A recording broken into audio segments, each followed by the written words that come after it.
assembled a beautiful bunch of vendors over to my left, across in the Toyota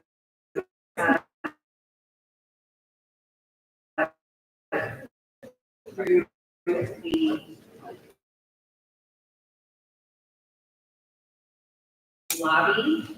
To my left, we have Paul, healing in various ways. We have a kid zone set up out in the plaza here for kids, and Spanish yoga just over on the wall. We have some learn to meditate classes as well. Those learn to meditate classes will be held. You will walk through this plaza and across the next courtyard past the large auditorium into the garden rooms. There will be classes going on there from 2:15 till about 3:30, all the way until about 4 o'clock. There will be learn to meditate classes. So please go check that out as well. We have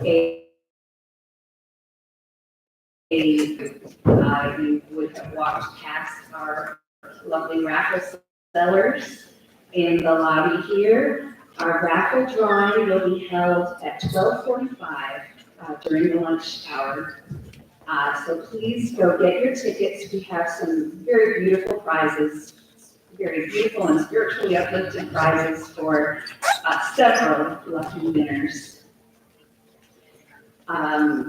In addition to that, we're having a silent auction. One of our LA South Bay, our Ananda South Bay people is a beautiful artist, and she did a beautiful drawing of Master. That's available for you to see. We're having a silent auction on that, and it's very nice. We'll go home with that beautiful art as well. So welcome. I'm glad that you're all here, and I will now turn the microphone over to Padma and Arnav, who will be introducing our very special guests for today.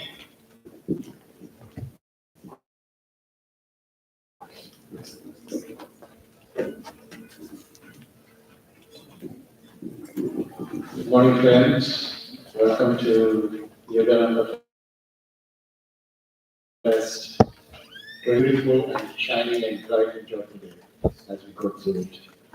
So we will be celebrating Paramhansa Yogananda's keys, defining peace and happiness in our daily lives. This is organized by joyful volunteers. You see them, please offer some gratitude and thanks to them. They'll be wearing t-shirts like this. They have worked tirelessly and joyfully to make this happen.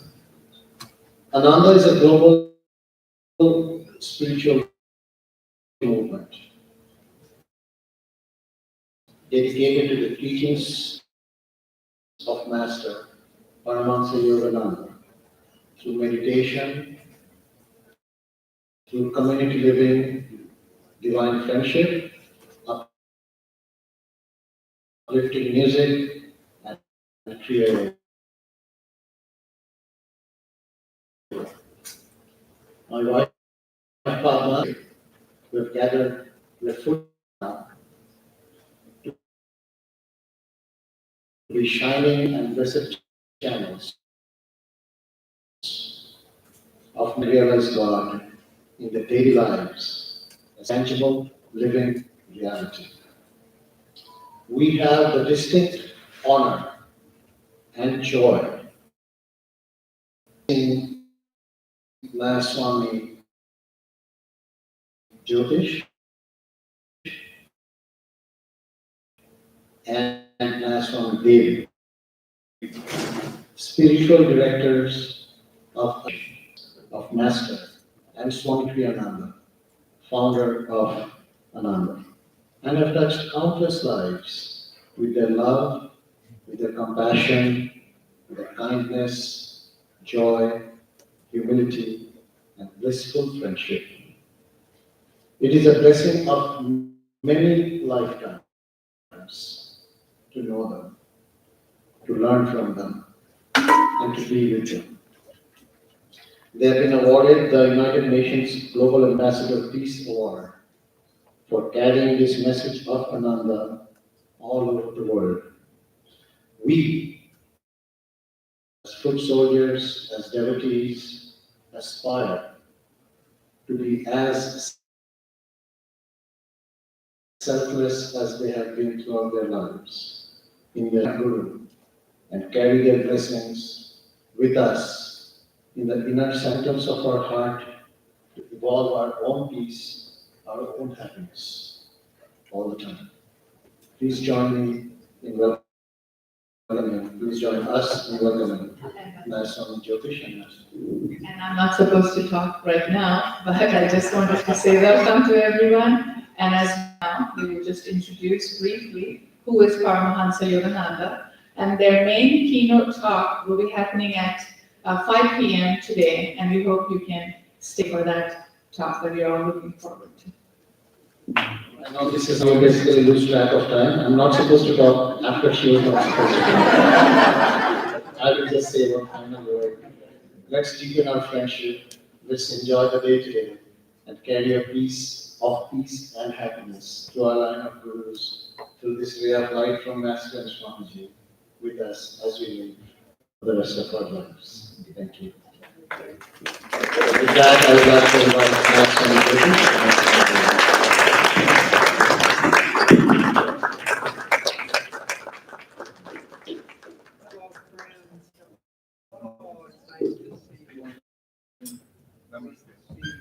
A lot of people who have been longtime friends of ours, and I also see some people who are just becoming our friends. So, welcome. I'm very happy to come.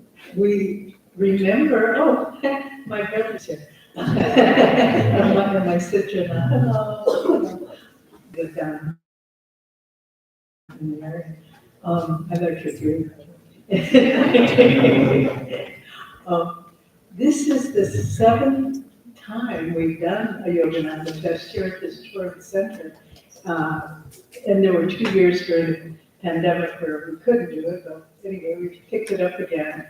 And it's just always such a joy because Paramhansa Yogananda, I'm sure you're aware, established his headquarters down in Los Angeles after, he was born in India, grew up in Calcutta, where Padma and Arnab, who introduced us, they were from there. In fact, lived not too far from where Master grew up. And then Yogananda came to America in 1920, and just toured back and forth called them his spiritual campaigns, and back and forth across America, every major city, sometimes for giving talks 3 times a day. And in the 1920s, he was the most popular speaker in America. He drew thousands to Carnegie Hall, Boston Philharmonic, and the LA Opera. So and as Arnab said, Jyotish and I began, were introduced to his teachings by our teacher, Swami Kriyananda, who was a direct disciple of Yogananda. And we've been part of Ananda for a long time. We kind of stopped counting after a while. But, and we travel all over the world, throughout India, throughout Europe, giving workshops and sharing with people the joy of Yogananda's teachings, the joy of the transforming power of meditation and Kriya Yoga, and also the blessing of spiritual community. And that's what we're trying to do here today. Yes, we'll have talks and music and wonderful food and booths and healing and products to buy, but it's about community. And what we will do here in the hours we have together throughout the day, meet new people, talk to people you haven't met before, make a connection with them, because this is what Yogananda came to do. struck by no one is a stranger. That's what Master said. There are no strangers and there are no strange lands. And he knew what he spoke of because he was in many strange lands and met many strangers, but no one was a stranger to him. So let's all try to live that in this time we have together. No one is a stranger. They're all our brothers and sisters and friends in God. So Jyotish will lead us in prayer and then we'll have some music. Okay, just be centered. Try to feel the energy, especially in your heart. Feel your heart energy expanding. And also the point between the eyebrows, the spiritual eye. And connecting those 2 points, we'll pray to our great masters and to the masters of all religions.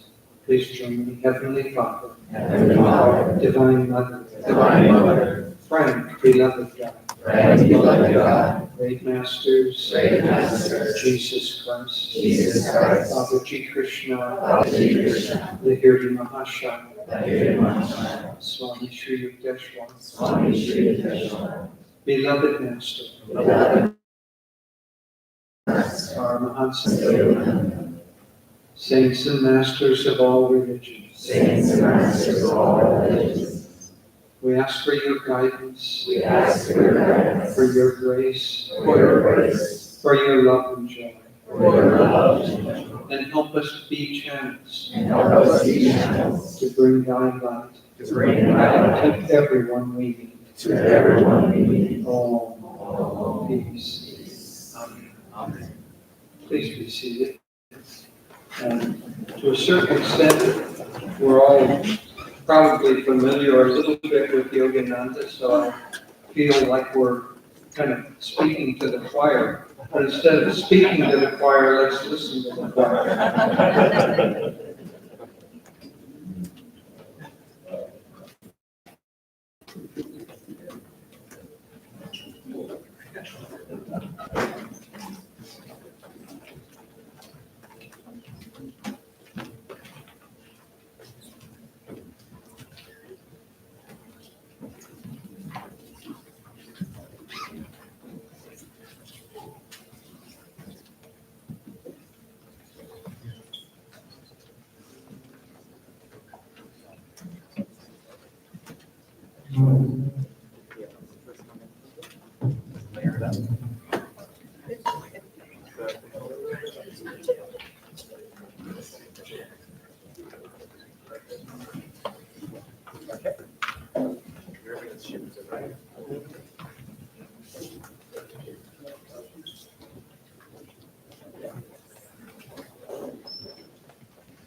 Rejoicing out today, dawn now is breaking, and the mountains say, it's only love can make the darkness run. Lift up your head, greet the rising sun,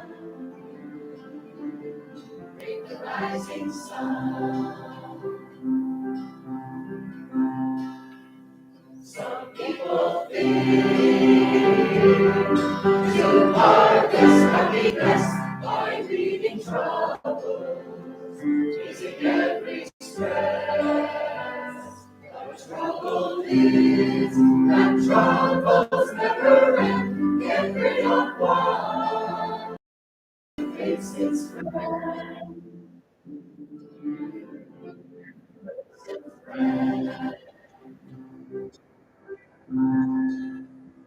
It's in your heart.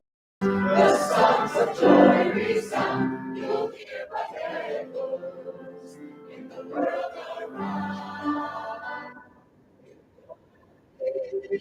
Sounds only if you're free, if you're free. Cheerful if you're glad. Cheerful if you're glad.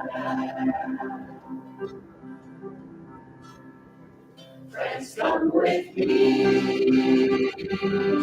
We'll chant the battles be our God. Heals us for inner freedom.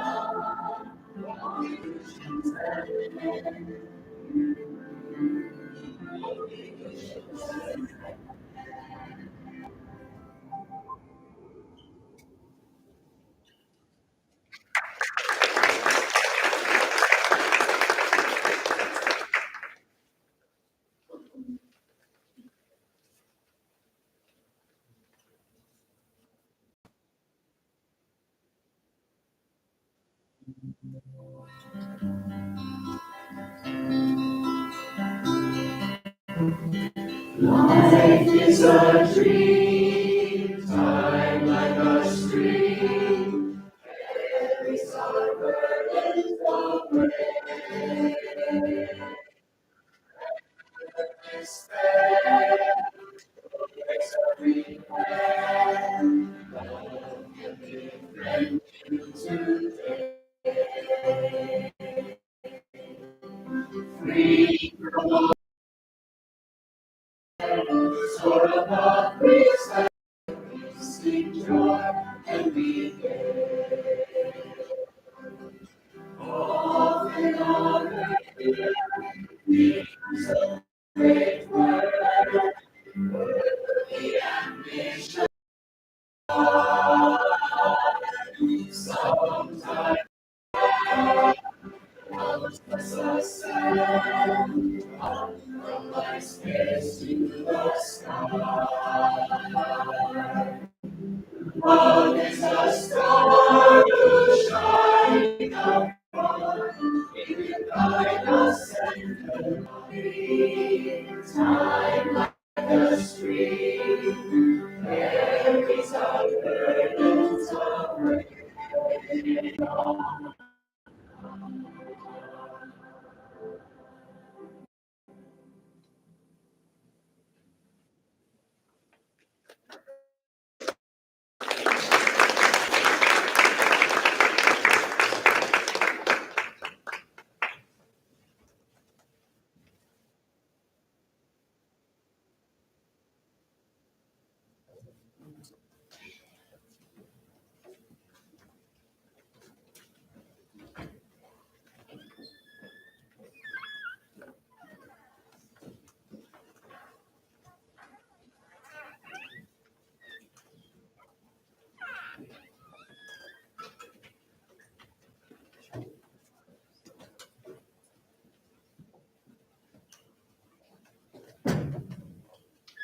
That was beautiful, by the way. Ananda means joy, and one of the ways that we express joy is music. So here's the microphone. And technology. There, we got it. Thank you. So I was saying Ananda means joy, the ways that we express through music. And Ananda seems more like an operetta than a place. We sing when we get up, we sing before we meditate, we sing before we eat. Somebody leaves, we sing goodbye. Taking our to Yogananda, probably most are familiar with him, and so we won't go over the essence of his life so much. I want to talk a little bit about the essence of his mission to the world. We're in a change of ages at this time, going from a time when the general consciousness of the world saw the world only as matter, solid things, and solid religion took on formal ways of worshiping. We've transitioned from that into the age of energy. You see it all around us. We're now thoroughly embedded in the age of energy. Yogananda and this line of great masters came in order to help mankind make that transition in such a way that we can live happily, harmoniously, with health and success in this time that we find ourselves in. And I want to talk primarily about three aspects of that. First, the spiritual change that he brought, then the how to live change, and then finally, the society. Just briefly, that David talked. So his primary mission and the primary mission of these great masters was spiritual. Yogananda said, the time for finding God has come. Time for knowing God has come. And that was a profound change because up until that time, by and large, until modern times, by and large, God was seen as a figure of distance, probably a little bit harsh, ready to judge you, ready to throw you out, ready to fulfill the promise of Michelangelo's uh, chapel, Sistine Chapel in Rome, where the devils are about to devour everyone. So that distant judgment of God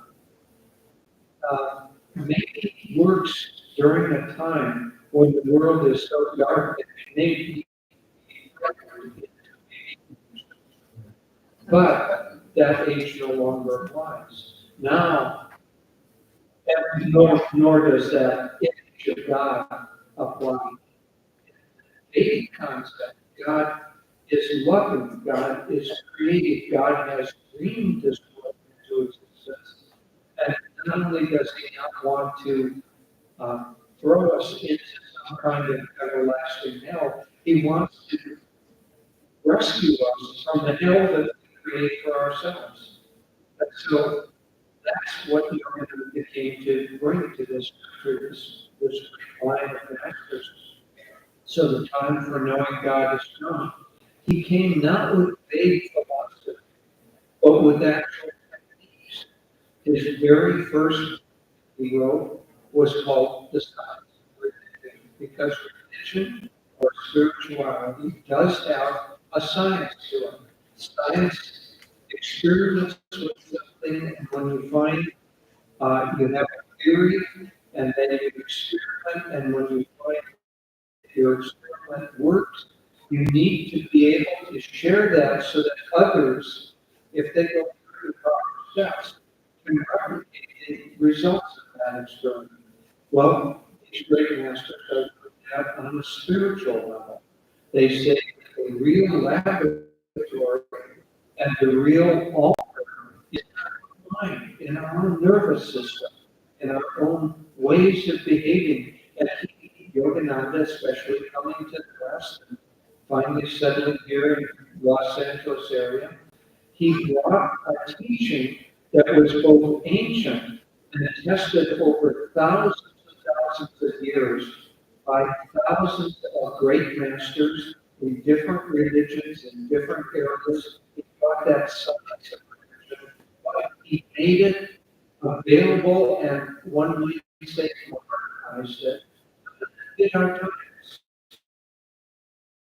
so that it fit the consciousness, so that the windows of our minds and be open to these teachings. We do a lot of teaching in and many young people are trying to reject religion, not because religion, but the form of it is wrong.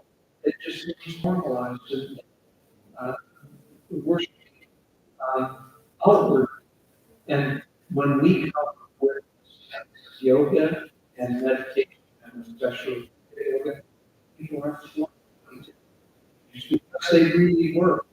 Yoga came first and foremost in order to bring about a different teaching. The same teachings placed in a time and in a there was the rest of all of us. And they met during the spiritual campaigns across the country, visiting essentially every major country.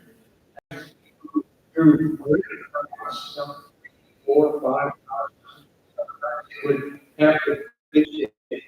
But enthusiasm awakened. Stay in the city for 6 weeks, and he would give 2 or 3 classes a day and lead people all the way through from the beginning of meditation up over successive visits until they had established a practice and were ready to practice the deeper teachings such as Kriya Yoga. And so the spiritual revolution was meant, first of all, broadly because it appealed to thousands, hundreds, millions of people. It was meant broadly, but it was more importantly meant specifically for those individuals who wanted to really practice and uplift their lives.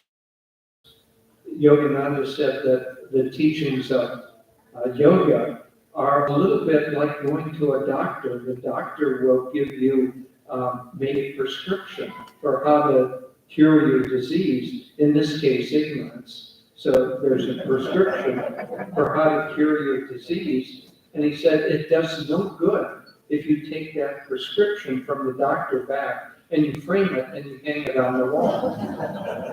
And so these teachings are not meant to be listened to, they're meant to be lived. And so he would brought that teaching and that energy and that magnetism to help people live these teachings. And now we're 100 years after he began his teaching in America, and millions of people, when he first came to America, probably you could count how many people had a practice of daily meditation on your hands and toes. And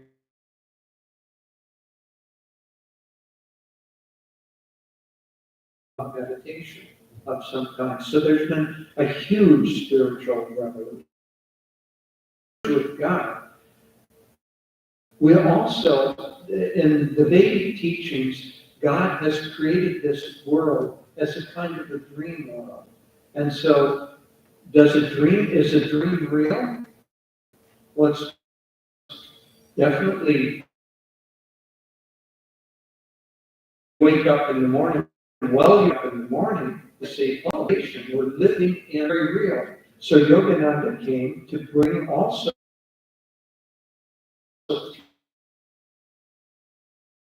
teachings of how to live, but he gave us a lot of teachings about how to take care of this body properly.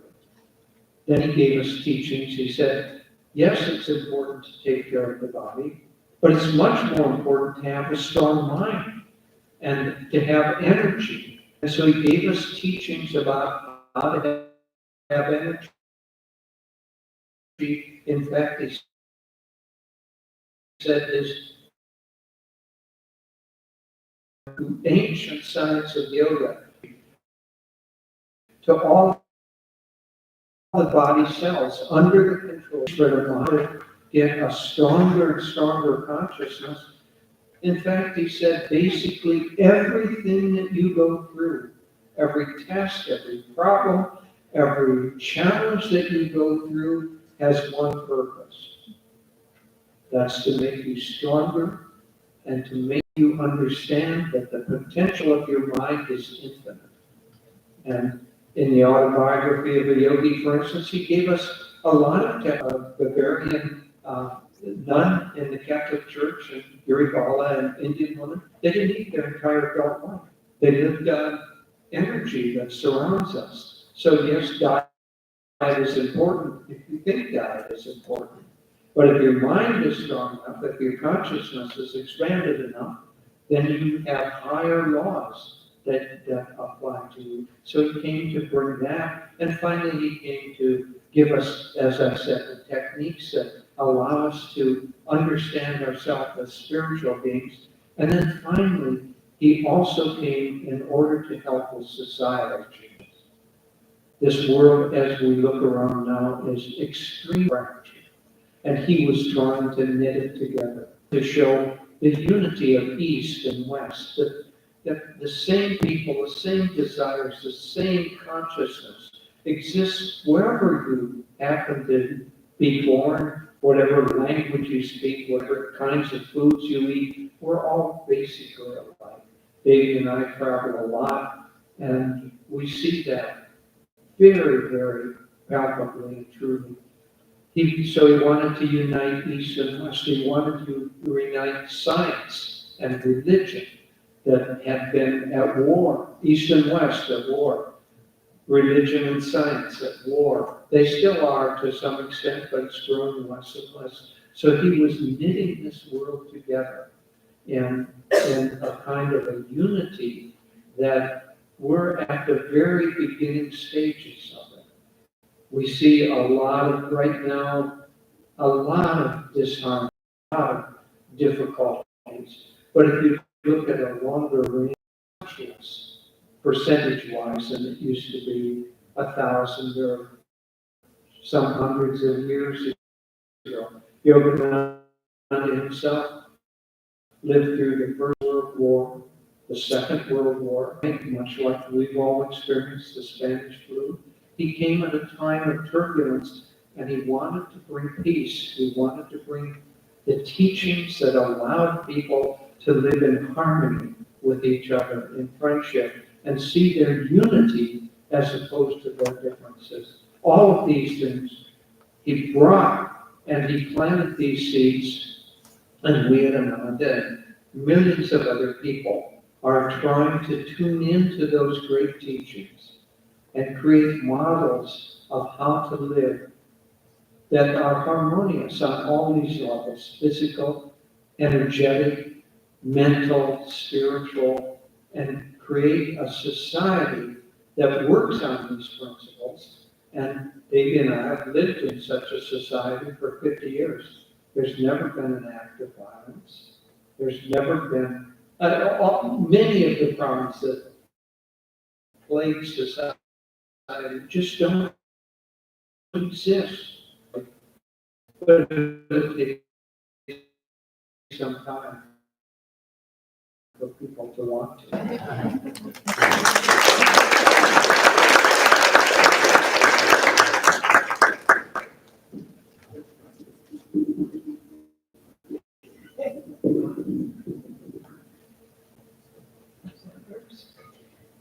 Is that okay?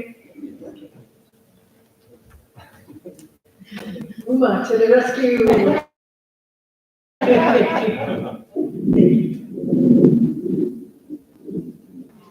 We perform the ceremony.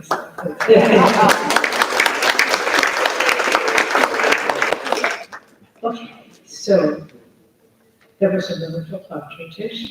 And as it often happens, he said everything I was going to say. Since I've come a long way, I'll say a few things. What is the race of mankind towards more expansion of consciousness? And, we tend to think that, yes, and that's the purpose of our existence. It's not to get a lot of money or to be important or famous or successful or recognized or whatever. It's simply to discover, to evolve within ourselves till we discover that the purpose of life is simply to be happy. I was a little girl, which I don't think I ever quite left that stage, but people would ask me, what do you want to be when you grow up? And in my simple way, I said, happy. And that's really the point of it all. How do we learn to be happy? We'll talk about that more. We're getting a longer talk from 5 o'clock this afternoon. But the point that's important to recognize is that we don't have to work on our own. You call it divine order, you call it God, whatever form you call it. Set focus along the way by the example of who they are, by their teaching, but most importantly, by their consciousness, which changes us. I was just reading a passage from Yogananda, great about He was talking about being with his guru, young man, about 18 years old actually. He said, whenever I would enter my guru's ashram, he said, if I was in a bad mood, if I was indifferent or worried, my consciousness would be a silent guru. And the important point was that it was the consciousness. One of the very significant passages in the Bhagavad Gita, which is from India, it says, it's the Bhagavad Gita, years ago, between Krishna and his disciple Arjuna. And Krishna says to Arjuna, this world, where times and vice predominates, I will come again and again, old witness and destroy you. Well, I read the news, or the news, I believe it's true, and I read the news. That's kind of like what we're going through right now. Virtue is declining, and confusion and dishonesty is predominating. So these great ones come. Not just, I'm not talking only of Yogananda, I'm talking about Buddha in a time when religion became very formalized, ritualized, came to talk about the middle. Christ came at a time when dark was out when religion again become rule bound and materialistic. He could bring the new fresh air into humanity's consciousness. So these great ones come again and again in different forms, in historical periods, and cultures. Why do they come? Because we need a little guidance in the process of human evolution. And it's forms of potential. It's not talking about religion. It's talking about consciousness, the evolution of human consciousness. And Yogananda was one gift to the world, which was explaining everything that he wrote. But we need to understand these great, and it's not even only in the field of religion. Think about the artists of the Renaissance. Before that, it was two-dimensional. They had no perspective in their art. So that 20 men and women, this one little town of Florida, Italy, so they looked at it and said, it's three-dimensional. We can do perspective. It was a field of these great ones. And you listen to the composers that Beethoven, who was dead for part of his life, listen to the music and giving it to them with their consciousness. My young postal clerk is of Vienna, anyway, somewhere Middle Europe. And he was obsessed with the poem, young man, all his life. And his friends used to say, no one wanted to be around him because all he wanted to talk about was he just wanted to talk about life. But what he gave us is a vision of what reality is. It's just rolled out today. And the best teacher, this, cell phone. Granted that we can get anyone, anywhere in the world, and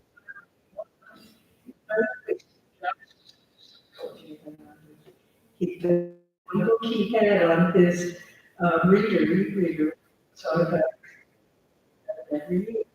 And it is, he asked to contact actually as representatives, contact another big six copies of our biography to give out to this book, about 500 copies. So it's not just in the field of religion, we're talking about human evolution. Like yoga and meditation, Yogananda was a huge breakthrough in this field. And what we experience now throughout the day in music, sharing, uh,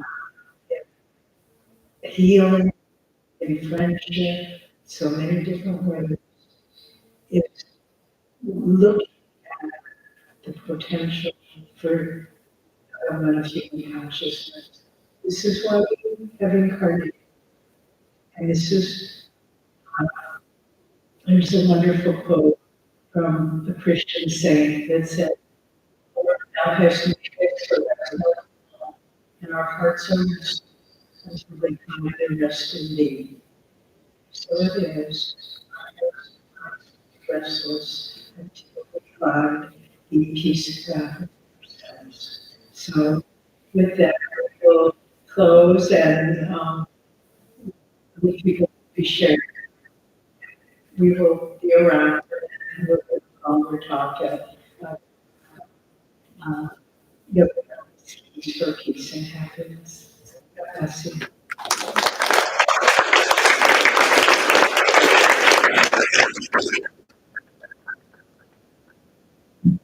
Thank you so much to my swan, the spiritual director, another member of Boston.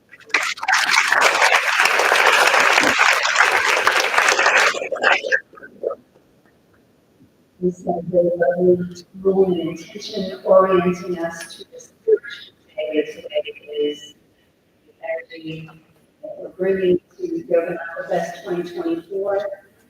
Now, I would like to introduce the director of Ananda Los Angeles, the East LA Center.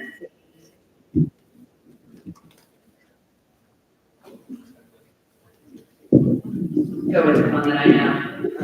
I would like to introduce Dharma, who are the directors of our East LA Center, to talk a little bit about their center. Introduce our next speaker. Thank you.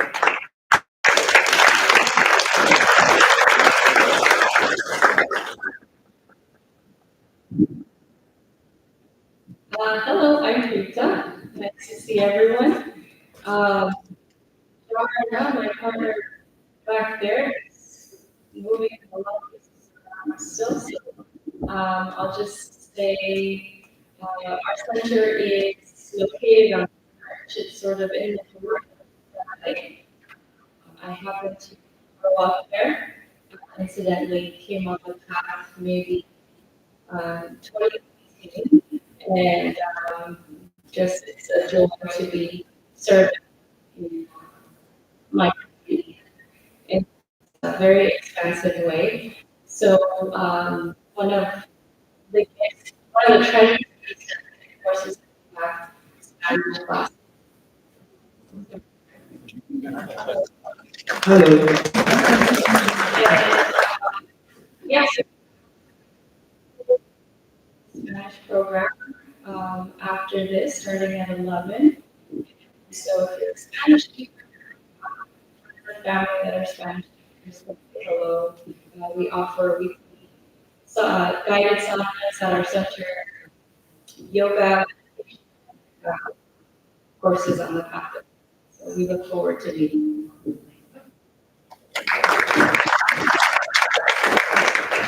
And we also serve full dishes of love. So please, yeah.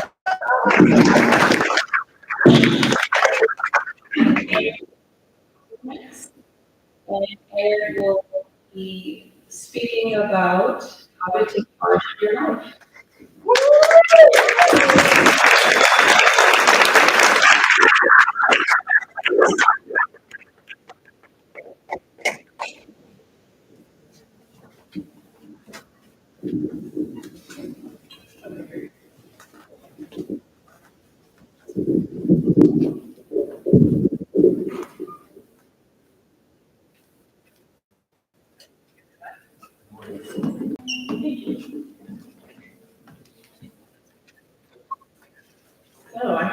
this morning about how to take charge of your day.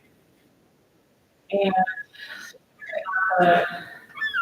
once the analogy of life is a mud puddle.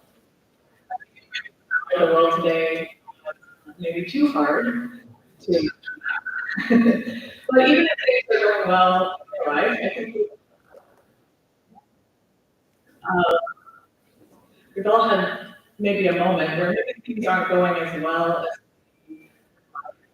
as maybe we've had a little mud puddle moment.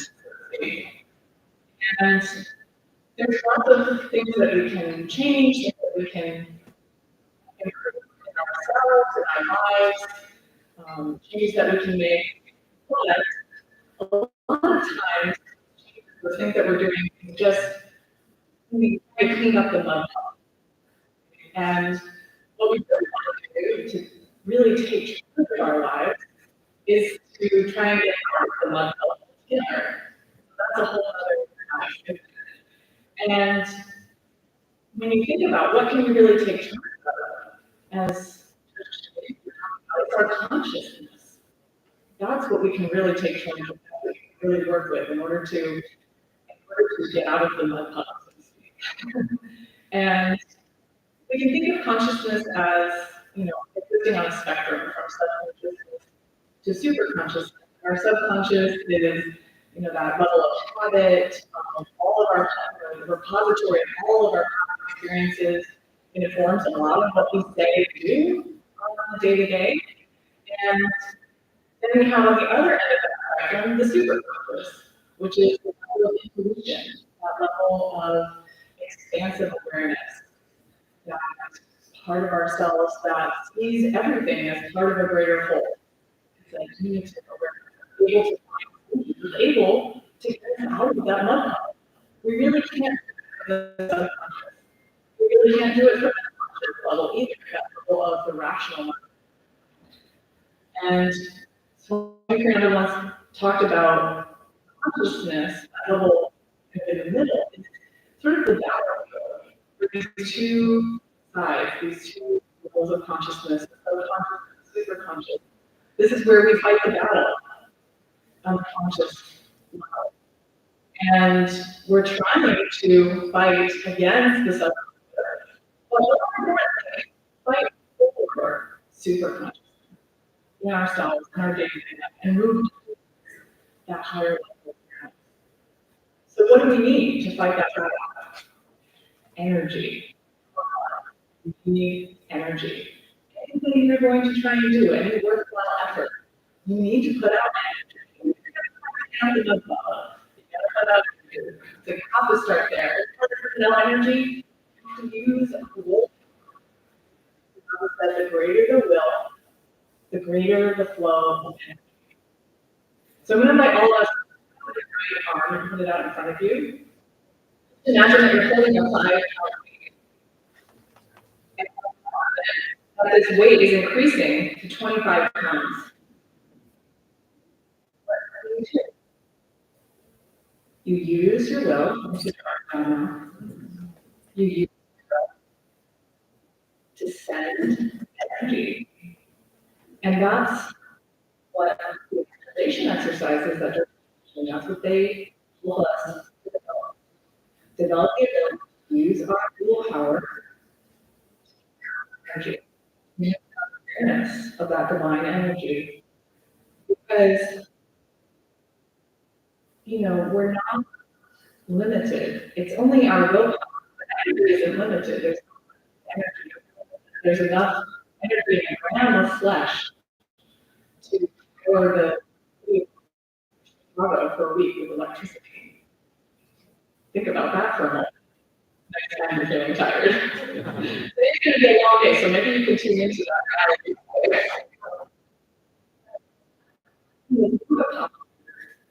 The breathing techniques, meditation, they all help us into an awakened awareness, energy. And the greater the awareness, the greater our ability to direct that energy, to direct that consciousness.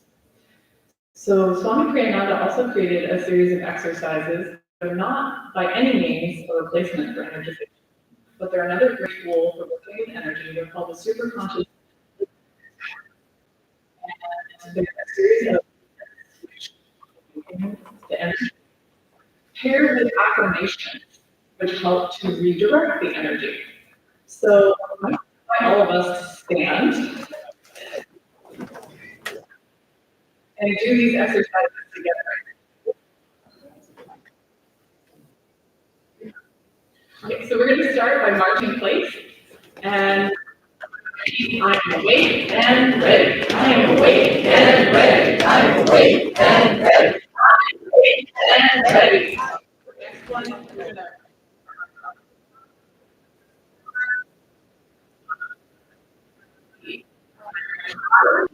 energetic, enthusiastic. I am positive, energetic, enthusiastic. I am positive, energetic, enthusiastic. I am master of my body. I am master of myself. I am master of my body, master of myself. Master of my body, master of myself. And then we're going to rub all over arms, legs, feet. Rejoice my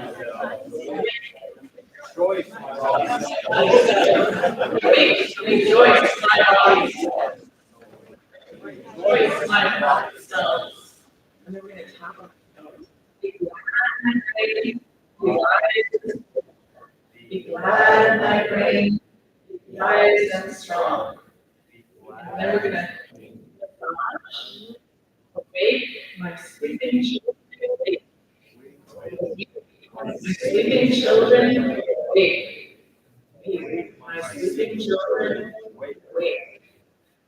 So take a moment before you sit down and just notice your level of energy when you stood up and now. Hopefully you felt a little change.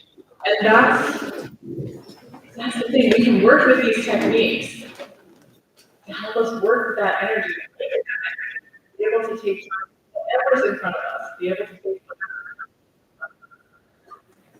And another tool to help us redirect that, once we've awakened, we have to get going in the right direction, because awakened energy can also go.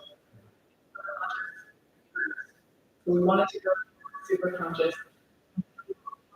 Ways to do that. Practicing right attitude. Swami Kriyananda said attitude is the most important thing on the spiritual path. And when we have right attitude, when we have courage, when we're kind, when we're calm, the energy flows towards the seat of super consciousness. And when we have the wrong attitude, when we're worried, we're fearful, we're frustrated, it flows downward towards the base of the mind. I find that's just such a helpful tool, because we practice and do every single day. You don't have to wait. You can watch and experiment, see how is my energy flowing, depending on what my attitude is. So we said in one of his books, and your attitude is where you'll be able to sail through every without it was a test. If your attitude is wrong, on the other hand, it's going to be a test. You can find, even in tiny smiles, some cause for irritation. And I'll read that again and again because it's so helpful. We can pay to the test of my life. And that's an indication of whether or not you have the right attitude. Yogananda said, we're here to be educated and entertained. A few of us are either. And why? Because we have the we're not approaching the right attitude, but we can develop it. Develop right attitude. And I think it's so interesting to look back early on. I absolutely and many things were difficult. Uncomfortable. when I just started to meditate regularly. Before I even became a disciple, I just started to meditate regularly, doing yoga and especially meditation. And in some ways, it got more difficult, but the difference was I started to feel hopeful. I started to really notice a sense of gratitude for challenges. I started to have a better sense of what was happening in my life. I had the right energy. So the difficulty would go away. We change our consciousness. We change our perspective. We change our approach. It's ongoing. It's not like you start meditating, you get the right attitude. It's not boxes that we check off. It's a continual practice every day.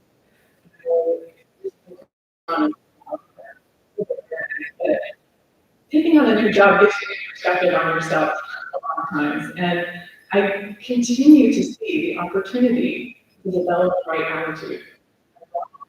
This conscious habit to want to get frustrated, worried, whatever it is.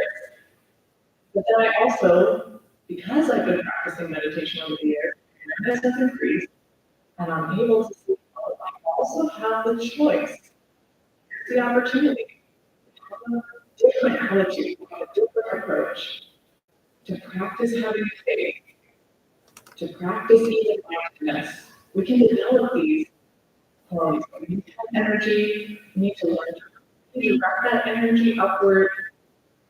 And one of the best tools, there's a lot of tools, one I'm working with lately is because it really helps us redirect energy upward to really read our conscious tendencies. And I've been working particularly with the affirmation of happiness from Yogananda's beautiful book, Affirmations for and see what the results are. And I think that's really an important piece of this also, that last important piece, which is attunement. Because we can put out the energy, we can try to have doing it. We're basically still just to make the changes that we need to make. It's not all on us. We have to work in cooperation with everything we do. So I wrote a vow of super conscious living. And it's a beautiful affirmation. So if you read it, so if you'd like to just repeat it and absorb that, you can take it. I vow from this to be true to my higher super conscious self, to be a light of love, not sorrow, in truth, not error, in victory, not failure. And in times of need, to blame no one but myself. And then instead of blame, to accept responsibility, ask help for changing.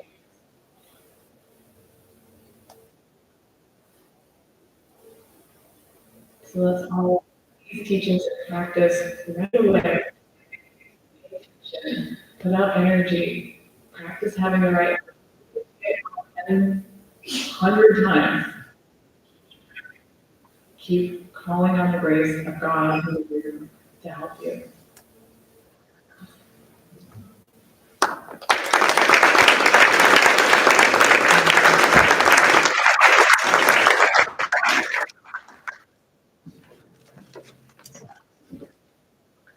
Thank you. And thank you, everybody who is here. My name is Jennifer, and I'm here to my good friends Bhagavati and Ramesha. Today,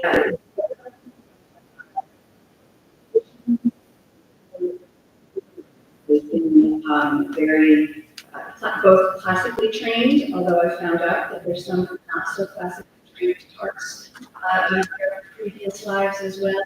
Today, we're going to hear from them about music as a tool for music as a tool for spiritual living. Thank you very much.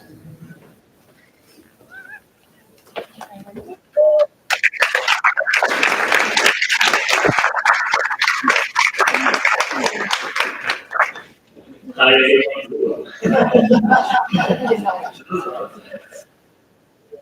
Here, share with you about music. Ananda has just there's a lot of music happening in Ananda. The main reason is that Swami Yogananda, the founder of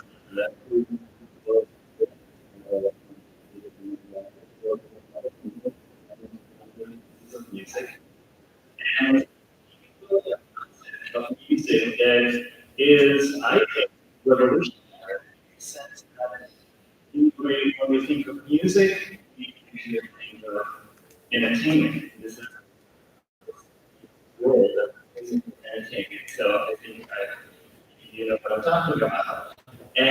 But Swami Kriyananda realized that music, as we all know, can be a powerful tool, but it can be also to express and convey consciousness. So in his many years of serving Yogananda, he's trying to find better and practical ways for dynamic ways to serve Yogananda.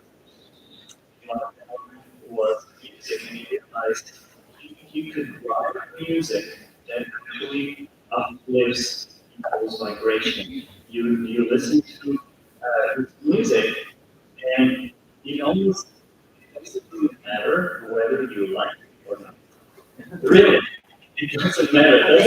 That's totally secondary. We're used to, oh, I like that song, I don't like that. You know, but it's all about what the music does to you. And so, one of the things that we will do like, together is sing a song. We see what that song is. For just a little bit more, which, thank you, it was wonderful. We didn't know yesterday or the day before that we were doing a class, so we were kind of like, however, we caught enough of what she said to realize that what we are going to share really dovetails. Because sometimes when we do a workshop, we'll call it music as a spiritual tool, you know, to really get across the idea that we can use music. See, we don't have to consume music very carefully, we enjoy it or not. Funky music, you get stuck in the mood. But sometimes you can say, okay, I'm going to put on something that will shift this mood. Or I know that if I start singing a song that I don't really feel like singing, but if I start singing it is going to change the way I feel. And so we're going to give one example today. But you can be looking for that in your own life too. You know, what are the songs that when you hear them, it shifts how you feel. And you want to call on that kind of music. Okay, so you can introduce them. Yes. So, to sing at one of Swami Kriyananda's songs. And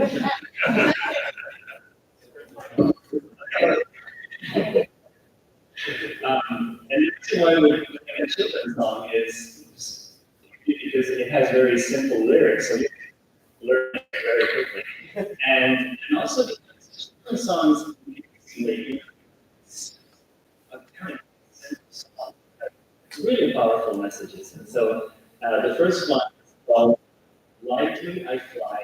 I like to read the words. I'm not going to see them. Lightly in life. First of all, lightly when I first Lightly I fly. See, repeat that. Here we go. Lean to the ground, every heavy burden. Now I can soar. You go to the ground, every heavy burden. Now I can soar above the clouds. Lightly I fly from my little laughter. Lightly I fly. So, think if you were a top text, to sing it when you're upset, what that might to work with. So now we're going to sing it together, and you're going to sing